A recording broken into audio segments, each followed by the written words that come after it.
Okay. Hello. This week we're going to be talking about your nervous system reset for a profitable business. My name's Anna Lagrange and I am one half of Baba Business, the Birth and Baby Business Academy. And hi, my name's Liz and I'm the other half of Baba Business. So we're talking about nervous system resets. Yeah. And I just thought I'd explain a little bit about what that is because people might not know. Yeah. And I could actually go very deep on this, this topic because I teach a whole course around it, but I won't. I'll keep it simple for the sake of our listeners. But basically, our nervous system is constantly looking out for danger, but also wanting to feel safe and nurtured. So those are the kind of two extremes of our autonomic nervous system. And what can happen when we're really busy in our businesses and doing lots of activities and lots of thinking about and planning and just spending a lot of time working hard is that our nervous system can get quite sensitive, quite kind of worn out, always on alert, perhaps a little bit in that emergency kind of system. We might also know it as stress. We need stress, don't we? We need to go up and down in stress to keep ourselves safe and to keep ourselves ticking along and to get things done. But actually, if we're spending too much time in chronic stress, it's not good for us. It's not good for our health. It's not good for our thinking patterns. It's not healthy. And we all know that. So it's really important as business owners that we have down times as well. And actually, I heard someone talking about the full moon the other day and talking about how we're coming into this, in the Northern Hemisphere, we're coming into this period of winter, look at the sort of nature for inspiration on how we need these times in our lives to slow down, go within. Obviously, some other animals hibernate, really to take that time out because we actually need it for our health and for our well-being. And I would say, and I know you'll agree, Liz, because that's what this podcast is about, is that taking those times of rest, those periods of rest, is actually going to help your business to do better. Oh, definitely. And I think that it's quite a hard lesson to learn when you are really sort of passionate about your business and you're very focused and you're very driven. And you just keep, and I know that's the case for you and I sometimes, and probably more in the past. I think we're much more aware now, seeing as all of the journeys that we've gone on with our businesses. But I do think that it is, if you can prioritize your wellness, then you are going to go further in your business. And we said on the podcast last week, I was sort of saying how I really want to make it part of my work, so I actually taking care of myself, doing some of the things that I know are good for my nervous system to kind of keep me in that sort of rest and digest and feeling as good as I possibly can, but knowing that I'm going to be dipping in and out of both systems is okay as well. But if I prioritize that as make it part of my work, everything's going to just flow that little bit more easily, and I'm going to feel more creative, and I'm going to feel more energetic, and I'm going to sleep better, and I'm going to communicate better. And it's that old age advice, isn't it, that if you can take care of yourself, everything else will take care of themselves, or you'll be able to take care of things better. that's not the saying whatsoever, but it's that analogy, isn't it, about being in an airplane, and when the masks drop down, you have to put yours on first before you put your child's on, and it feels so at odds with you as a parent or you as a business owner to put yourself before the business or before the child. But if we can think about it in a way of actually, it's part of parenting to be that way. It's also part of being a business owner to prioritize yourself as well. And it has such a huge impact. Yeah, and you said something last week that really kind of resonated with me, which was or it was a new idea for me, really, that your spiritual side is make it part of your business. And we're not necessarily talking about spiritual practices here, although they can encompass nervous reset, but that idea that you're not being lazy or taking time out of your business, you're actually still doing something for your business and for yourself and for everybody who knows you if you're able to rest. I personally find rest extremely hard. There's a whole lot of personal history behind that, why I really am very resistant to rest. I'm particularly bad at it, and not so much now, but I mean naturally I do not enjoy rest, and I don't it's not something that I remember to prioritize until I'm burnt out traditionally. Do you think that this is quite a big lesson for me. Do you think it's because you get such a buzz from working and from... I think that's part of it, but I do know that a lot of my hard working is a bit of a trauma response from my childhood, definitely, from patterns in my family that I personally have always been quite resistant to repeating. So I'm quite there's quite a complex history to me not struggling to rest. I think also I don't have a diagnosis, but I would say I'm an ADHD brain type. Well, a couple of my kids have got that diagnosis. So I'd say as well, I've got a very busy brain. It doesn't really shut off, even when I'm sort of resting as such. My brain is still planning and thinking. This is why I came across mindfulness, because for me, putting myself in that situation where I was learning how to rest my brain. And it's really funny because I talk to my husband about this and he just doesn't get it. So I'm like, he's like, sometimes his brain is just empty. I'm like, what do you mean? I didn't mean your brain's empty. I was thinking like Joey from Friends, you know what I mean? It's like just space in your brain. I actually think quite a lot of people experience life like that. And that may be more, say neurotypical, but like more just normal for some people. Like we're all different, I suppose is what I'm saying. So for me, discovering mindfulness, I did not find mindfulness meditation easy at all to start, but I have found that it's an absolute necessary part of my life to keep functioning, to keep well, to give myself a rest from my own brain and all that kind of stuff. So but I think also understanding and unpicking why busyness is the way that I am has been really helpful as well, to sort of have that self-awareness and to realize why I am someone who tries to shove as much into my life every day as possible. It's so important to be able to have that self-awareness and be able to do that sort of reflection on your own kind of habits and your own like internal systems and things like that. And I think the thing that really makes I talked about it a little bit on last week's podcast as well, but having my human design reading recently, which I've had before a couple of years ago, I've had it a couple of times actually over the last few years, but having it again and kind of the more you hear about this stuff, the more you get to know yourself. It's a bit like astrology as well, isn't it? We were talking about that in the week.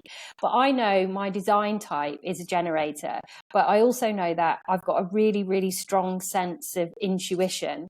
And I can be guided by my intuition, but I've also got an incredible sense of like really strong logic, and which makes my brain just constantly, like, really resonated to what you were saying.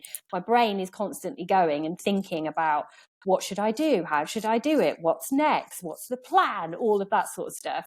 And that sometimes gets in the way of the intuition. Whereas if I'm doing the nervous system reset stuff, or if I'm taking care of my wellness and looking after myself, then I'm more able to tune into my intuition. And that's how I should be making decisions, from my intuition, not from my head, which I find really at odds and difficult sometimes. But it works when you allow it. It does work.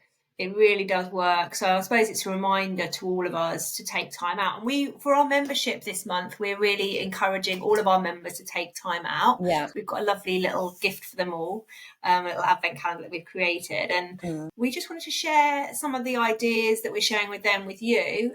December is traditionally a time of giving, especially if you've got a family or, if you Christmas is different for everyone, but for a lot of people, it's a very busy time. We're often thinking about others. I was just talking to you about all the stuff that's going on for my kids in South Africa. It's the end of the whole year as well, not just the end of the term.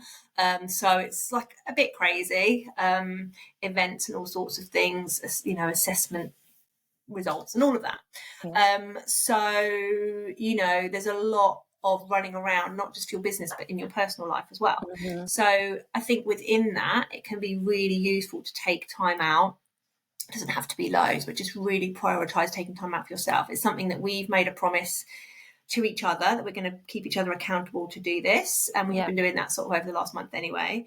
But we just thought we'd share a few little ideas for you here as well, the ways that you can help reset your nervous system so that when you're ready to come back in the new year, or, you're not even necessarily going anywhere when you own your business, but, it just gives you a bit of a break, some downtime, so that when you come back, you've got that energy, you've got that fire, you've tuned into your intuition, you've got new ideas. So, we wanted to share that with you today. Yeah, So Go on, Liz. and that's how you can work towards creating a more profitable business, when you are prioritizing these things. And like you said, it's not taking hours out of your day, it's moments sometimes, isn't it?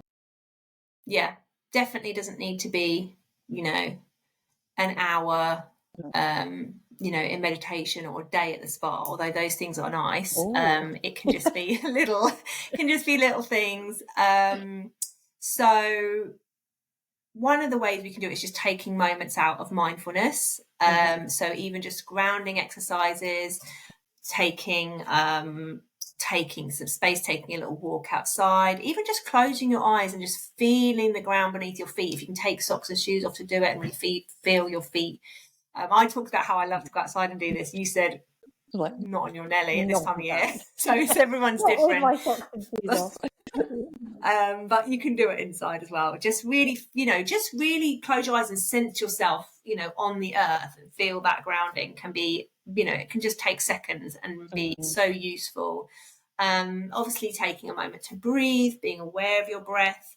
And if you've got a little bit longer, just perhaps heading and doing a guided relaxation every now and again, or sitting in silence if you are, someone who's built up a meditation practice. But there's so many free and low cost guided meditations out there. We're big fans of Insight Timer. I'm a teacher on there, and there are of all lengths and all kinds of different voices and people. I think there's something like 8,000 free meditations on there, so that's a good place to head if you don't know where to start with taking 5, 10, 15 minutes out of your day, and just plan it in, because that's how to do it. Because if you just sort of think, oh yeah, I'll do that at some point, you haven't planned it in, then you get to the end of the day and you haven't done it. So yeah, that's exactly. And there's loads of little things, like you mentioned some great ones there, like breathing is definitely a key one, taking those moments for breathing.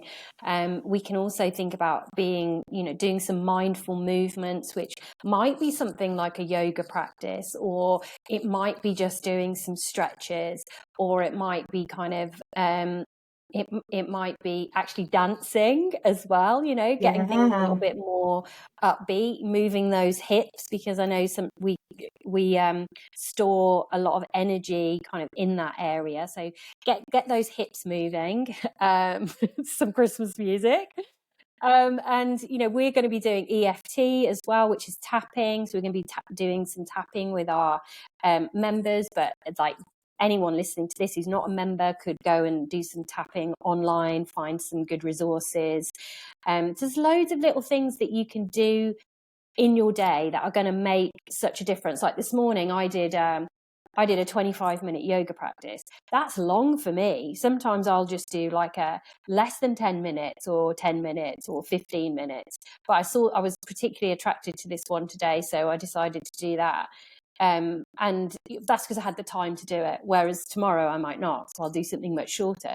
So just kind of being a bit flexible with yourself and with your day, and kind of really thinking, right, how can I get this in? And the thing that's working for me at the moment is I keep saying to myself, when I think like, oh, I need to do that yoga, I don't think, oh, I need to do that yoga. I think more like, this is actually part of my business. So, I'm starting my working day right now when I do this yoga practice.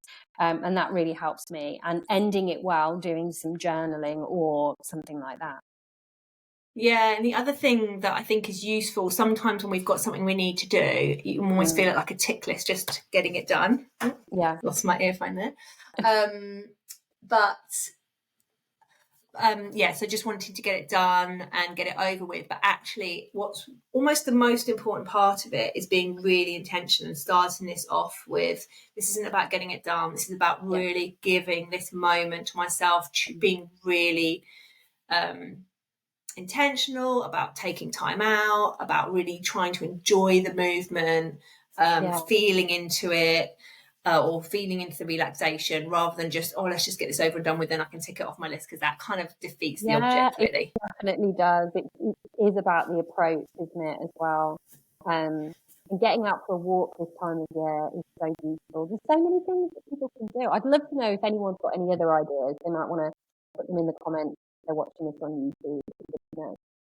Yeah, and we just talked before we came on about what we're going to do. So we both wanted to carry on with our daily yoga. We started off daily yoga at the beginning of November. I got sick and kind of got a bit lost with it. You then got sick as well. We're trying to bring it back now. And then the other thing that I was doing a lot of was journaling, just actually really morning pages, so just rolling out my feelings. So that's another one which may not come to mind immediately. We're thinking about resetting your nervous system, but actually it is really useful, because it's a releasing activity. We've talked a lot about releasing, reflecting over the last few weeks on the podcast, and it's again another activity that you can just let go of whatever comes out of your pen. It doesn't even have to have a lot of don't have to think about it, just write and see what comes out. That can also be another good resetting thing to do. Yeah, definitely, absolutely. So we wanted to tell you a little bit about what's coming up, because obviously we are also going to be undertaking our own nervous system reset for VABA. We've had a busy few months. We're still going to be around, but we want to practice what we preach. But we've also got a couple of things coming up we want to tell you about. We still have planners for sale, so if you'd like to find out about our planners, go to the link in the notes. And we've also got our planning workshop coming up in January, which is all about planning your 2024. So we'll link to that as well.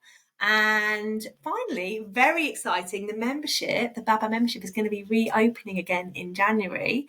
Can't wait to open the doors to some new members. So if that is something you're interested in, then make sure that your name is on the waiting list so that you hear as soon as we open the doors.